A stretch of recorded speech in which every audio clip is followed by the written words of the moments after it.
Gabon, hemen gauz beste eguazten batez, poematxo bat zuekaz partekatzeko.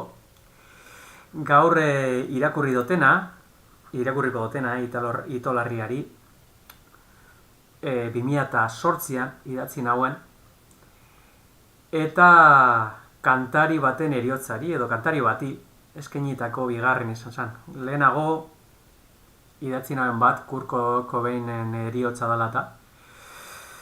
Eta hau etorri zan egun baten, nengoen idazten niri karagarri gustatzen datan kantari japoniar bat, Yuta Kawasaki, kantari eta poeta izan zen, oso gazte hil zan, 26 urtegaz.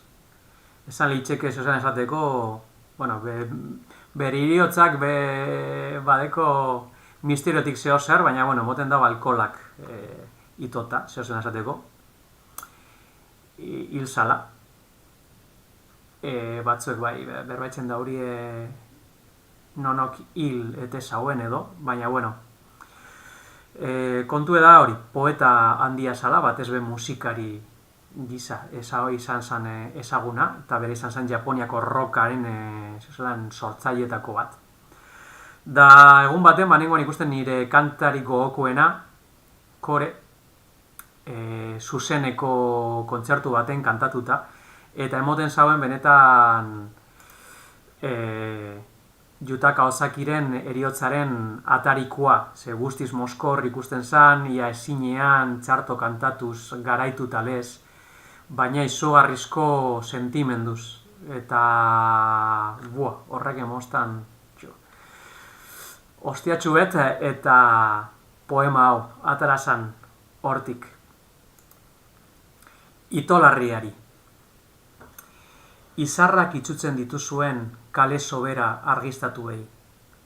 Ikasi eta inoiz barneratu gabeko moralari.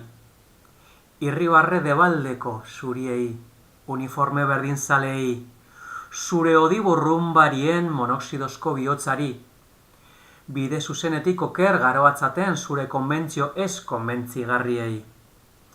Zure asfalto eta plastiko arteko paradizu amesgaiztokoari. Zure iesbidezko droga kartzeleroei merkatal askatasun dogmatikoari, egunero irribarreak margotzen dizkigun zure grisari, zure zorion erosi salduari. Atzean utzi gaituen zure aurrera bide askar motelgarriari. Garena erakusten digun pantaila sortzaile sorgortzaileari. Tradiziozko traizio buru azegarriari, ezurretaraino sartzen diguzun presio azegaitzari. Zure kultura zabor garbi guztiari, bihotz-bihotzez, eskerrik asko, mila esker. Esker mila zugan itota artista bilakatu, beste salbazio kondenaturik izan ez duten ahots horiengatik. Arrastoan sartzerik izan ez duten sortzaile madarikatuengatik. Yuta Kawasaki entzun eta labean berdela prestatu bitartean, vodka tanta batzuk edanda sentitutako leherketa txikia. Beste bat. 2008ko apirilaren lehenean. Idatzia, hau izan zen nire 74. Poema, gaur irakurteko, zuekaz partekatuteko, okindotena. Yuta Kawasakiz gabizela ezin topaitari itxi. Artista madarikatu horren guztien horrein benean. Beste bat erde, Gabon, ezin